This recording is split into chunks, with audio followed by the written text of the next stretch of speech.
Masih bersama kami di Presisi Pagi. Polrestabes Semarang menggelar konferensi pers mengungkap kejahatan terorganisir antara perjudian daring dan kelompok gangster di kota Semarang, Jawa Tengah.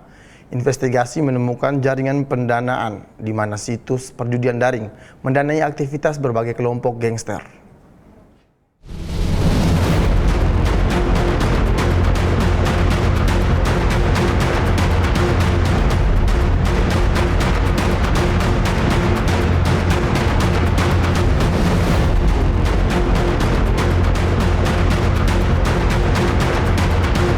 Polrestabes Semarang menggelar konferensi pers mengungkap kejahatan terorganisir antara perjudian daring dan kelompok gangster di kota Semarang, Jawa Tengah.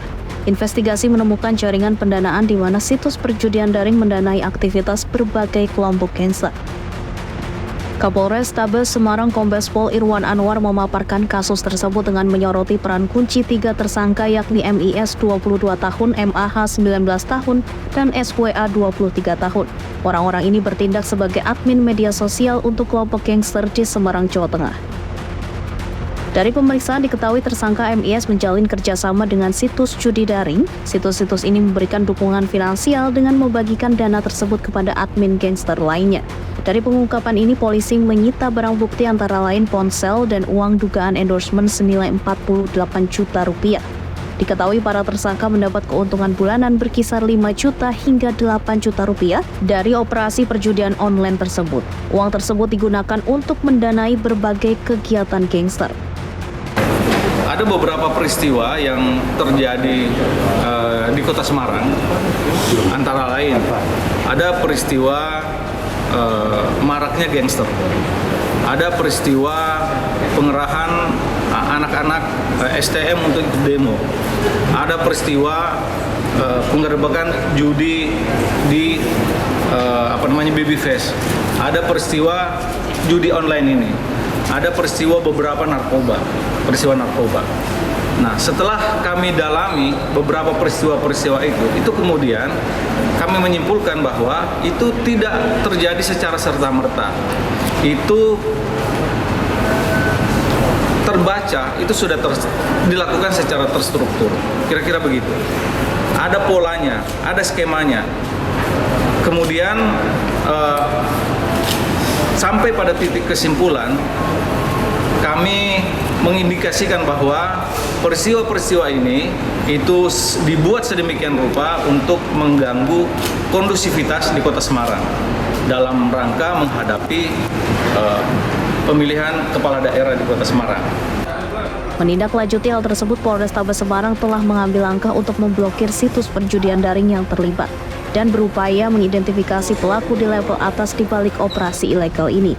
Akibat perbuatannya, ketiga tersangka dijerat pasal 27 ayat 2 junto pasal 45 ayat 3 Undang-Undang Nomor 1 Tahun 2024 dengan ancaman hukuman maksimal 10 tahun penjara dan atau denda sebesar 10 miliar rupiah. Polrestabes Semarang berkomitmen membongkar jaringan tersebut dan menjamin keselamatan dan keamanan warga kota. Kepada pihak-pihak yang memiliki kepentingan atas pengerahan rangkaian peristiwa di atas untuk menghentikan dan tidak meneruskan upaya serta tindakan yang melanggar hukum dan mengganggu kondusivitas khususnya di kota Semarang. Dari Polrestabes Semarang, Polda Jawa Tengah melaporkan untuk Polri TV.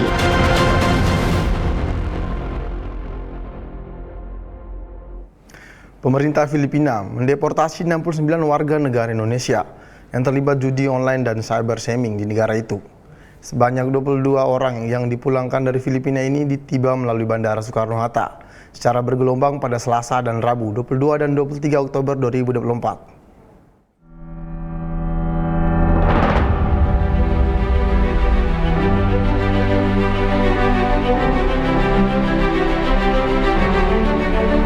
Pemerintah Filipina mendeportasi 69 warga negara Indonesia yang terlibat judi online dan cyber scamming di negara itu. Sebanyak 22 orang yang dipulangkan dari Filipina ini tiba melalui Bandara Soekarno-Hatta secara bergelombang pada Selasa dan Rabu 22 dan 23 Oktober 2024. Kadif Hubinter Polri, Irjen Pol Kristamurti menyatakan 69 WNI ini dipulangkan dengan status deportasi usai digerebek di sebuah hotel Provinsi Cebu, Filipina oleh Presidential Anti-Organized Crime Commission. Dengan pendampingan Div Hubinter Polri melalui KBRI Manila, Dalam hal ini, atase kepolisian di Manila. Diketahui, para WNI ini bekerja sebagai pelaku atau operator scamming maupun judi daring. Namun, karena tidak sesuai target, mereka disekap di kantor tempat bekerja dan paspor mereka ditahan. Para WNI itu dibayar 70.000 peso atau setara dengan 21 juta rupiah per bulan. Penggerebekan ini dilakukan menyusul kebijakan pemerintah Filipina yang menginstruksikan penutupan total operasi POGO atau Philippines Offshore Gaming Operator yang selama ini beroperasi di Filipina. Penutupan bisnis judi tersebut diperkirakan akan berdampak pada lebih dari 4.179 WNI yang bekerja di industri perjudian online baik legal maupun ilegal.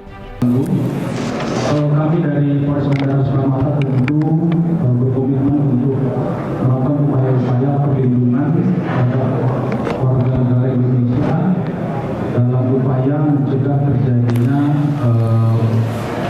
perilaku-perilaku yang tentu bisa mencoreng nama baik Indonesia dan tentu saja mencegah warga negara Indonesia sebagai pelaku tidak pidana di luar.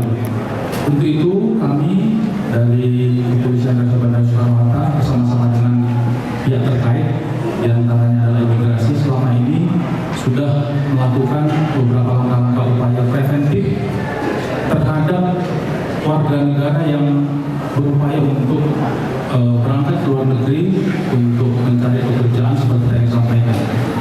Beberapa upaya-upaya yang sudah kita lakukan adalah dengan melakukan screening secara ketat terhadap proses dan prosedur keberangkatan mereka. Dan biasanya seperti dalam beberapa kasus yang sudah disampaikan, ada beberapa modus-modus yang dilakukan oleh para calon pencari kerja di luar negeri. Di antaranya adalah mereka biasanya berangkat ke luar negeri dengan modus berlibur atau kemudian transit di salah satu negara sebelum ke tujuan negara akhir. Dan tentu kegiatan-kegiatan yang sudah banyak dilakukan ini sudah kita pelajari modus-modusnya, sehingga beberapa waktu yang lalu dan beberapa kasus yang sudah kita sampaikan ini kami dari Polres Bandara Soekarno-Hatta bersama imigrasi sudah beberapa kali melakukan upaya pencegahan dan terhadap orang yang memfasilitasi, yang memberangkatkan, yang menjadikan fasilitas yang berangkat ke luar negeri. Tentu ada konsekuensi hukum yang akan dihadapi apabila terbukti bahwa yang bersangkutan ini adalah bagian dari orang yang mensponsori, memberangkatkan, memfasilitasi warga negara kita untuk bekerja di luar tanpa prosedur yang sudah ditentukan. Divhubinter Polri melalui atase kepolisian di Manila turut berperan aktif dalam berproses identifikasi dan pendampingan terhadap para WNI di lokasi penggerebekan. Polri juga berkoordinasi dengan Philippines National Police, National Bureau of Investigation, dan PAOCC untuk memastikan keselamatan WNI serta kelancaran proses hukum yang berlaku. Proses deportasi tahap pertama akan melibatkan 35 WNI. Sementara 32 WNI lainnya masih menunggu jadwal pemulangan. Sementara itu, 2 WNI yang terlibat dalam kasus hukum masih menjalani proses pengadilan di Filipina.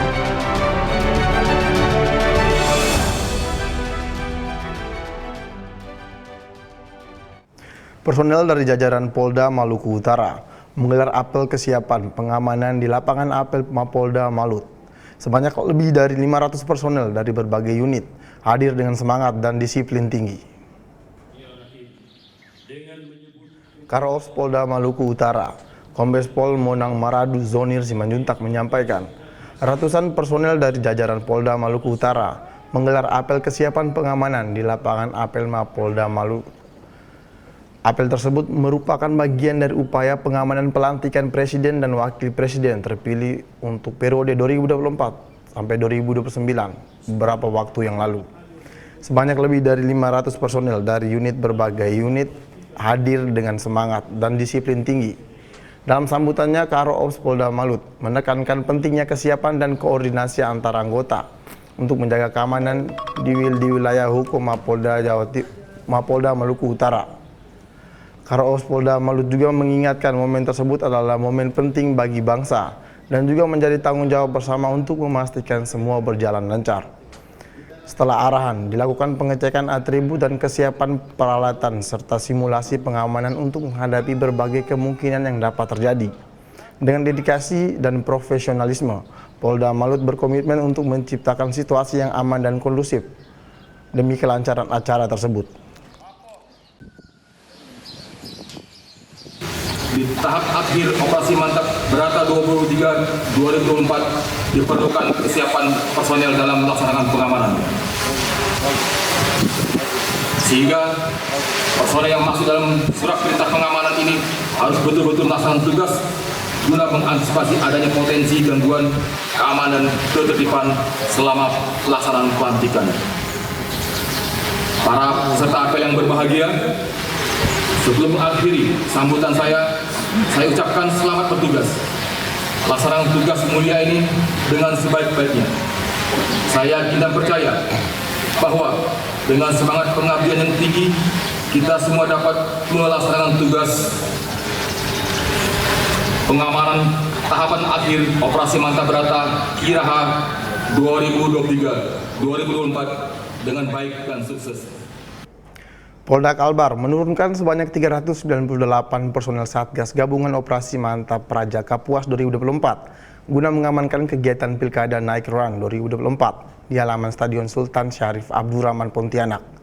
Kegiatan ini juga merupakan bagian dari rangkaian sosialisasi KPU menjelang Pilkada serentak yang akan dilaksanakan pada 27 November 2024 mendatang. Dan berikut laporan Bribtu Novita, personel Polda Kalimantan Barat. Halo Sobat Polri, menjelang Pilkada serentak 2024, Satgas Gabungan Operasi Mantap Praja Kapuas Polda Kalbar melakukan pengamanan Pilkada Night Run 2024. Kegiatan ini merupakan rangkaian dari sosialisasi KPU menjelang Pilkada serentak 2024. Berikut informasi selengkapnya. Pengemudi pengguna jalan. Polda Kalbar turunkan personel Satgas Gabungan OMP Kapuas pada kegiatan Pilkada Night Run 2024. Sebanyak 398 personel Satgas Gabungan Operasi Mantap Praja Kapuas 2024 Polda Kalbar diturunkan guna mengamankan kegiatan Pilkada Night Run 2024 di halaman Stadion Sultan Syarif Abdurrahman Pontianak. Kegiatan ini merupakan bagian dari rangkaian sosialisasi KPU menjelang Pilkada serentak yang akan dilaksanakan pada 27 November 2024. Kegiatan diawali dengan apel konsolidasi yang dipimpin langsung oleh Dansat Brimob Polda Kalbar Kombes Pol Irwan Jaya selaku Kaopsda Mantap Praja Kapuas 2024 dengan memberikan arahan mengenai standar operasi prosedur dalam pengamanan kegiatan yang akan dilaksanakan tersebut. Setiap personel yang terlibat di dalam kegiatan pengamanan kegiatan Pilkada Night Run ini agar memahami tugas pokok fungsinya masing-masing, sehingga tidak ragu-ragu dalam bertindak dan mengerti apa saja yang harus dilakukan. Para personil yang bertugas dalam kegiatan pengamanan untuk mengutamakan keselamatan masyarakat, tanpa mengesampingkan keselamatan dan keamanan dirinya. Kegiatan Pilkada Night Run 2024 hingga selesai kegiatan berlangsung lancar, aman dan kondusif. Polresta Banjarmasin menggelar edukasi dan keselamatan berlalu lintas lewat program Go to School. Informasinya kami hadirkan usai jeda berikut ini.